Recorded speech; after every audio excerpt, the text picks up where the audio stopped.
Assalamualaikum warahmatullahi wabarakatuh. Kami dari kelompok 5 yang beranggotakan Anam Abimanyu, Muhammad Rifki Saputra, Ahmad Fitrian Nur, Siti Nurhaliza, Nur Endah Saputri, Rosiana, Sofia Ranti, dan saya sendiri Alivia Salsabila akan membahas topik yang sangat penting dalam dunia kerja maupun organisasi, yaitu komunikasi dalam organisasi. Tanpa komunikasi yang efektif, sebaik apapun sistem yang dimiliki, tujuan organisasi akan sulit tercapai. Kita bahas yuk bersama-sama dari definisi unsur-unsurnya hingga klasifikasinya. Yang pertama, kita mulai dari definisi komunikasi dalam organisasi. Komunikasi adalah fondasi utama dalam organisasi.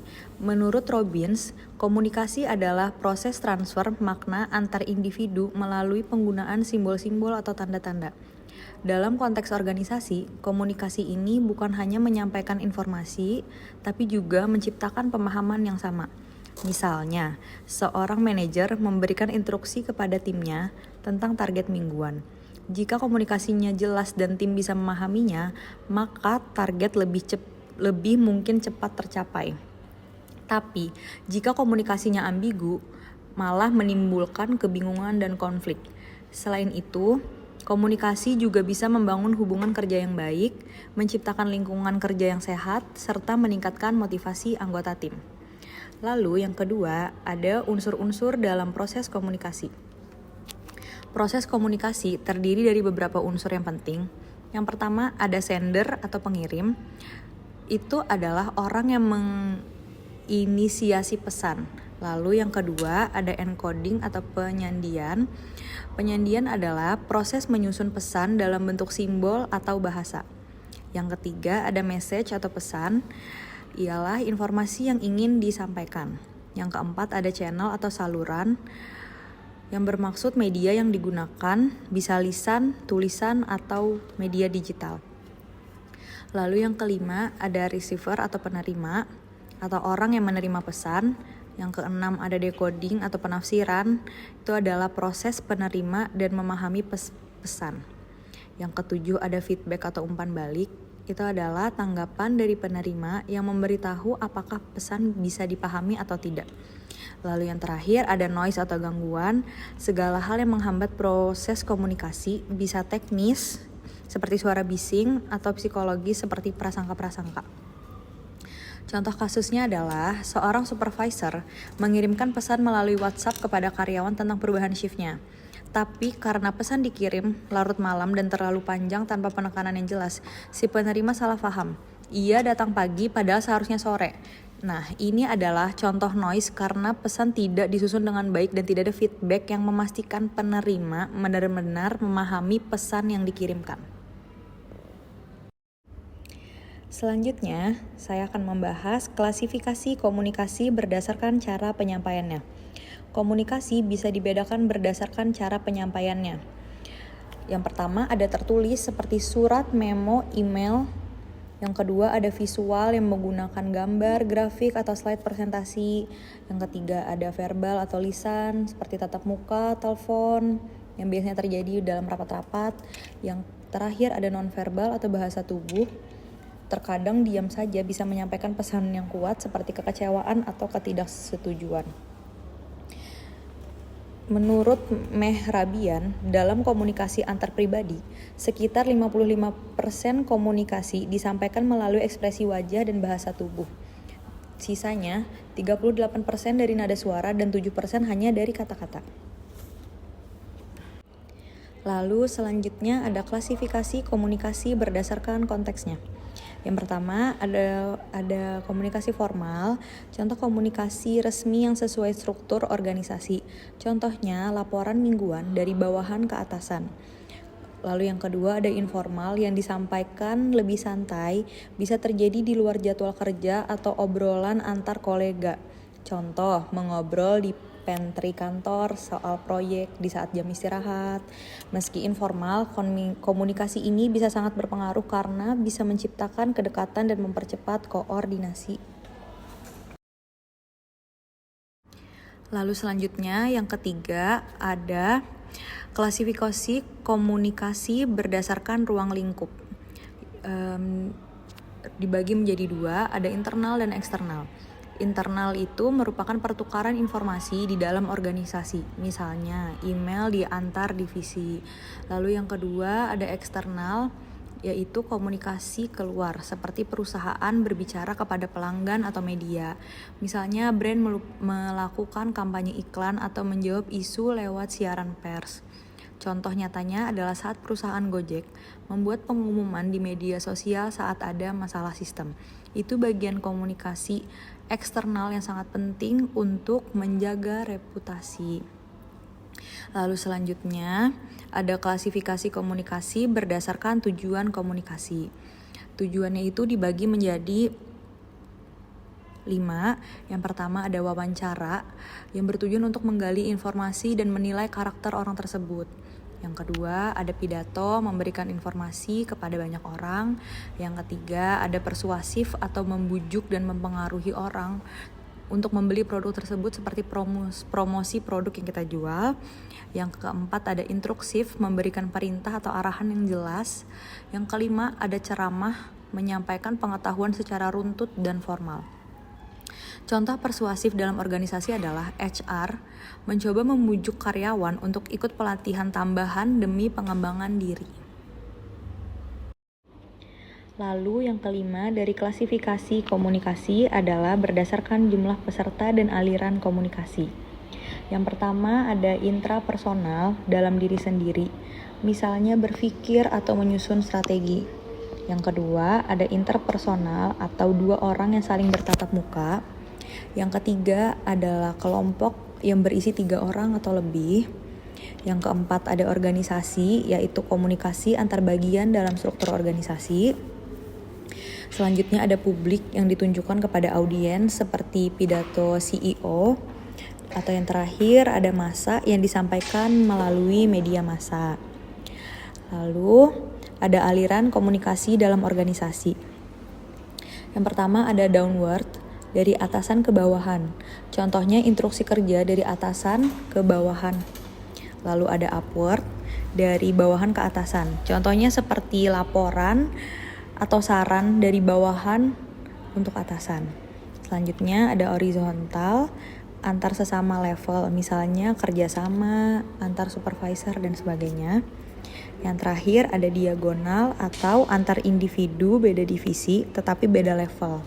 Contohnya, staf marketing berdiskusi langsung dengan manajer keuangan. Nah, yang selanjutnya ada fungsi komunikasi dalam organisasi menurut Scott dan Michelle 1976. Yang pertama ada fungsi kontrol, yaitu mengarahkan karyawan melalui instruksi dan evaluasi. Nah, fungsi kontrol ini yaitu kita mengontrol karyawan dengan menanyakan ulang deskripsi pekerjaan atau kepada siapa harus melaporkan hasil pekerjaan itu. Selanjutnya ada fungsi motivasi. Fungsi motivasi itu memberikan umpan balik untuk tingkatan kinerja kepada bawahan mengenai apa yang telah mereka lakukan, seberapa baik mereka mengerjakannya, dan apa yang sebaiknya dilakukan untuk meningkatkan kinerja di masa depan. Selanjutnya ada fungsi emosi. Nah, fungsi emosi itu memungkinkan anggota organisasi itu mengekspresikan emosi, frustasi, atau ketidakpuasan dengan pekerjaan, karena salah satu tujuan bekerja adalah interaksi sosial. Selanjutnya ada fungsi informasi. Fungsi informasi itu mempermudah pengambilan keputusan oleh pihak manajemen dengan mentransfer data dan alternatif pilihan yang ada. Selanjutnya ada hambatan dan tantangan komunikasi menurut Robbins 2003 dan Bovee 2003. Hambatan komunikasi itu ada perbedaan bahasa dan persepsi. Lalu ada gangguan komunikasi, itu terbagi menjadi 2. Ada gangguan emosional, yaitu sulit menyusun pesan saat kecewa, marah, atau takut yang menyebabkan gagasan dan perasaan sering membuat sulit bersikap objektif. Selanjutnya ada gangguan fisik, yaitu hambatan yang bersifat fisik seperti hubungan yang buruk, akustik yang jelek, atau tulisan yang tidak terbaca. Ini dapat menghambat pesan efektif dan ketidaknyamanan fisik penerima juga bisa menjadi gangguan. Selanjutnya ada informasi berlebihan atau overload informasi. Komunikasi yang terganggu karena materinya rumit dan kontroversial, yaitu jumlah pesan yang banyak, menyulitkan pelurusan salah pengertian. Selanjutnya ada penyaringan dan waktu yang tidak tepat. Membuang atau menyingkat informasi sebelum pesan disampaikan.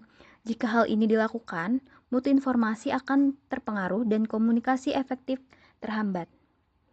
Selanjutnya ada tantangan masa kini, yaitu ada perkembangan teknologi, globalisasi dan perbedaan budaya, serta organisasi berbasis tim, e-commerce, dan keputusan cepat. Cara meminimalkan dampak hambatan komunikasi menurut Quibble 2003. Yang pertama, melakukan pendekatan yang berpusat pada audiens. Yang kedua, mengembangkan iklim komunikasi yang terbuka. Yang ketiga, komitmen untuk berkomunikasi secara etis. Yang keempat, menggunakan pesan yang singkat dan efektif. Dan yang terakhir, itu meningkatkan umpan balik, pengulangan, bahasa yang sederhana, waktu yang efektif, dan mengatur arus informasi. Selanjutnya ada komunikasi efektif. Komunikasi efektif merupakan inti dari setiap interaksi yang sukses, baik dalam kehidupan pribadi maupun profesional. Ini adalah proses di mana pesan disampaikan dan diterima dengan jelas, memastikan bahwa makna yang dimaksud benar-benar dipahami oleh kedua belah pihak. Selanjutnya ada komunikasi dalam tim dan kepemimpinan. Anggota tim berinteraksi dan bertukar informasi secara aktif. Ini termasuk mendengarkan dengan seksama, berbagi ide, memberikan umpan balik yang membangun, dan menyelesaikan perbedaan secara konstruktif.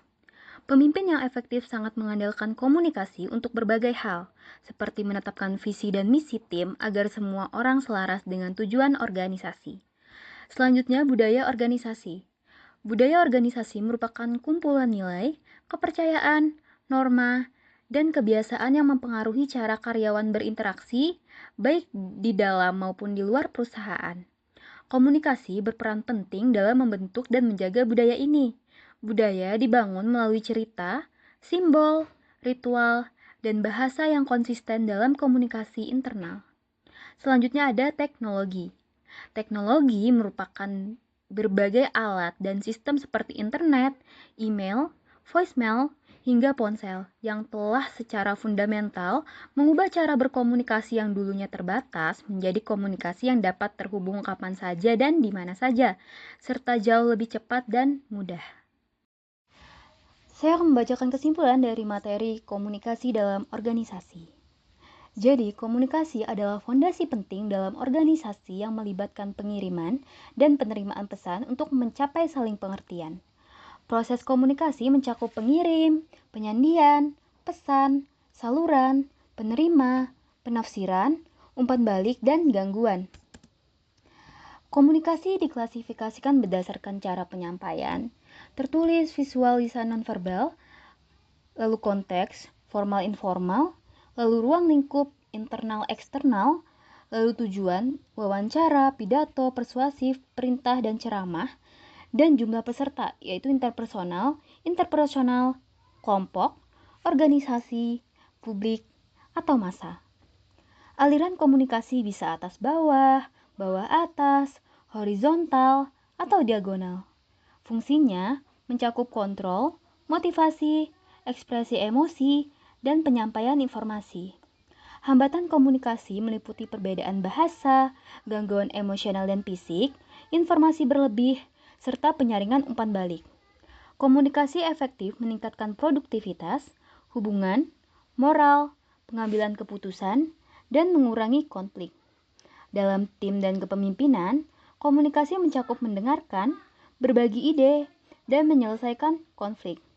Budaya organisasi dibentuk dan dipertahankan melalui komunikasi.